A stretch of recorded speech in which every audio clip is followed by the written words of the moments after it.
All right, this last video, we're just going to do a couple examples, show you how it's done. Should be pretty similar to what we've done before, but anyway, here we go.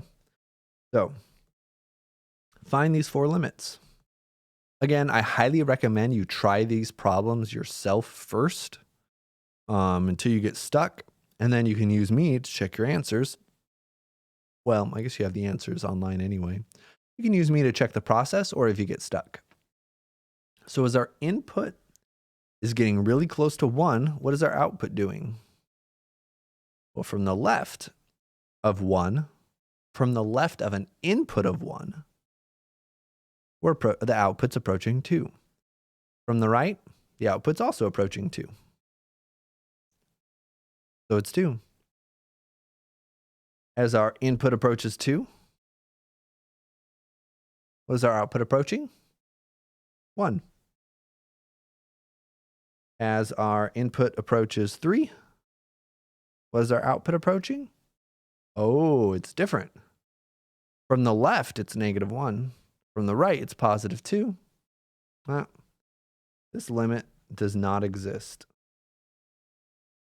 The one-sided limits do, but not the two-sided limits. And lastly, as our input gets close to 4, what is our output doing? It's getting close to 1. That's all you have to do to evaluate limits from graphs. The next one, I'll look at A and B. Find at least one point at which each function is not continuous and state which of the three conditions in the definition of continuity is violated. Remember, the definition says function has to exist. The limit has to exist. And they have to equal.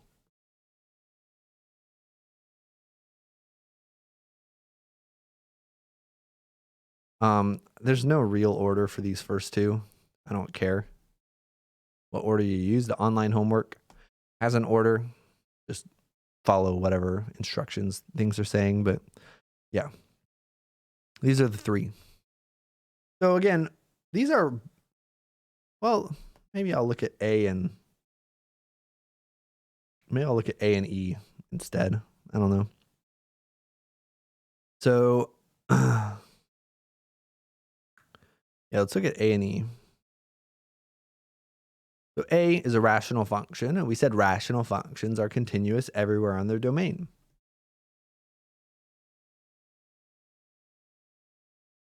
But we need to find a place where it's not continuous. Well, the only place is going to be a point that's not in its domain. So its domain is everything except for 3.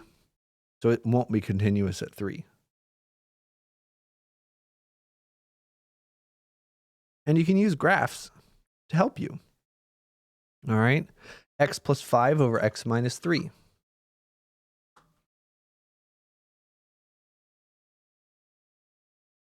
When X is 3, does the function value exist? Nope. Does the limit exist? Nope. So they can't be equal. All right. So a function doesn't exist. F of 3 doesn't exist. The limit as x approaches 3 of this function doesn't exist. All right. And so they can't equal each other. And you might say, well, they both don't exist. But D and E doesn't equal D and E. Okay? If it does, two things that don't exist can't be the same. You have to exist to be the same as something. Again, I'm not going to split hairs on that, but that's what I'm looking for. All right, now looking at letter E, what about natural log? Well, we also said logarithms are continuous on their domain. And the logarithm exists.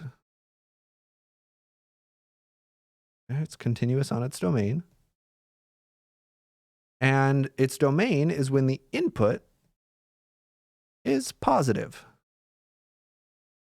Now, x squared is always not negative, but it could be 0. So it's not going to be continuous. when x equals 0.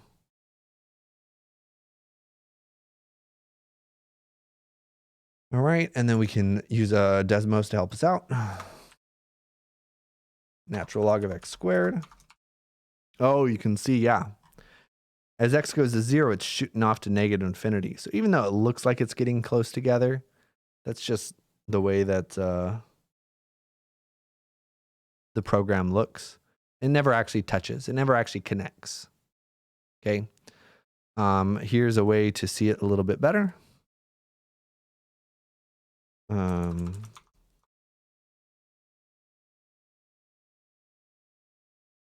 Right?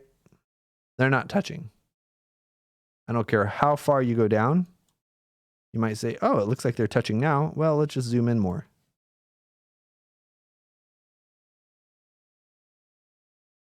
All right. We zoom in more. They're still not touching. We just keep zooming in.